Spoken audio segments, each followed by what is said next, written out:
Hello, people. You're welcome back to the channel. It's your one and only Lady Jackson, bringing you this update as it is hot. Whew, my voice sounds nice, and I feel so good.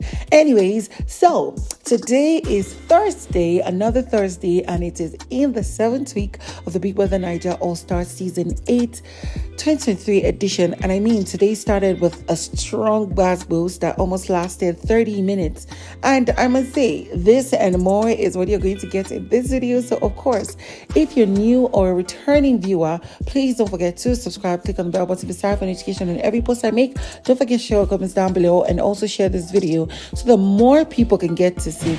Also, just to beg your pardon, I do not attach bbnaija videos to my videos because I've gotten a copyright issue before and I don't want to get into trouble. So please, if you do not like that I narrate it, there are other channels that probably do post it, and you can enjoy it there and come for the quanta here where I drag your face. Okay, now let's just get right into the video. Thank you for subscribing. I've always said it from the beginning of this show that when these housemates have to sit down, even we, the viewer, sit down and think as to, okay, what caused this particular fight to what happened, would end up finding out it's for the most unserious, dumbass reasons that these guys get to have these issues, and it's such a shocker. So, of course, we're used to the fact that Omashola is the 7th head of house and probably the first and only biggest guest that will be the head of house, right? So they were given a task to do some creative things, right? And of course, the presentation for their wager task will be tomorrow. Now here he was after their morning exercise routine. He called all the housemates to the lounge and they needed to talk. He was talking about how they needed to do this, what they needed to do and what not to do, what to do first and what to sacrifice. And the fact that Big Brother had not, in quote, allegedly given them all the utensils and materials needed to execute the task, right? So he was trying to tell the housemates that they needed to improvise. They needed to make do with what they can see around and get this thing done at least halfway or almost complete before Big Brother might bring any extra provision. And then while he was talking, he got to the point where he said, I have been doing it, we're not doing it in groups. I've been doing it. So, but it's good that people have started coming one by one to come and join and do it together. If not, this thing will be like this or like that. And then boom, he was triggering people per se.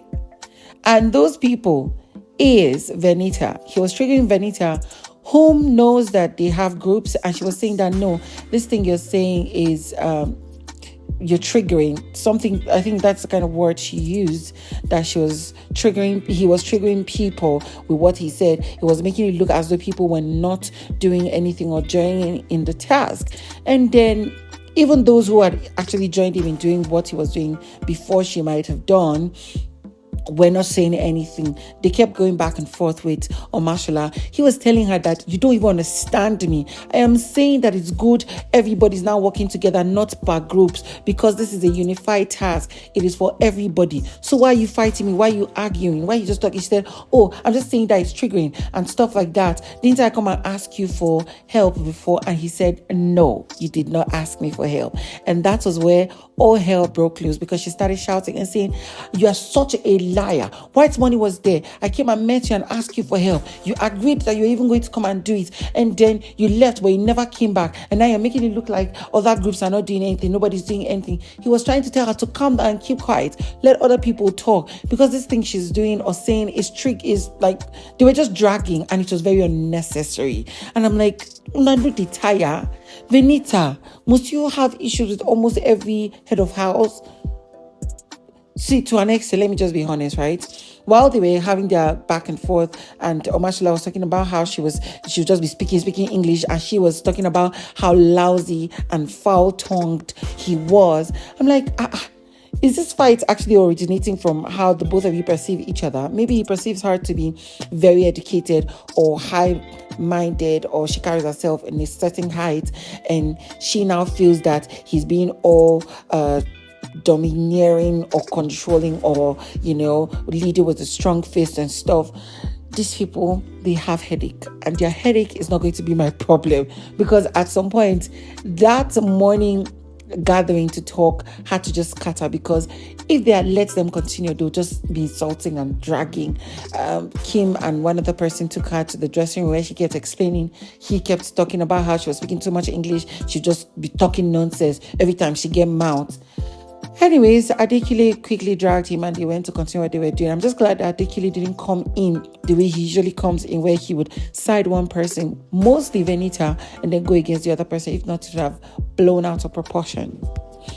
But think you're telling me that one way or the other, it's either Adekunle tries to calm her down or he's going to foil it.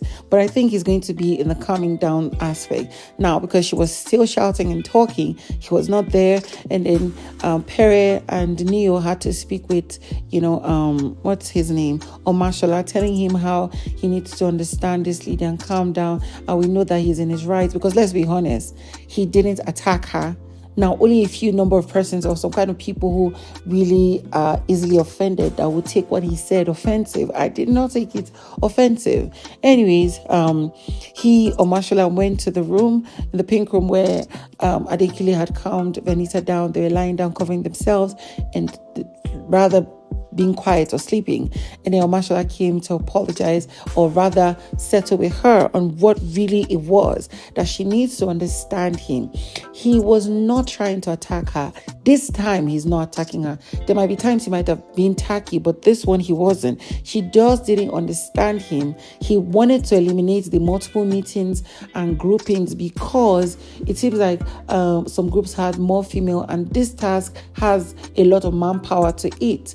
Only dogged ladies would easily handle it. And of course, Venita was shouting and talking. He was now like, calm down, learn to listen.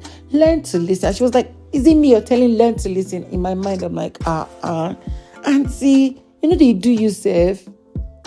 Like, learn to listen is something Venita has an issue with. If she settles that, her and people will relate faster. Her and this her boyfriend not going to get this issue that they get. And I hope they do better when they leave this show, because if it doesn't go well, it's going to be bad. Anyways, Omashola explained and calmed her down and told her to learn to understand people more and stuff. I just really liked that he would be the bigger person and came to have a conversation, because someone like Venita will not come for a conversation. It is what it is.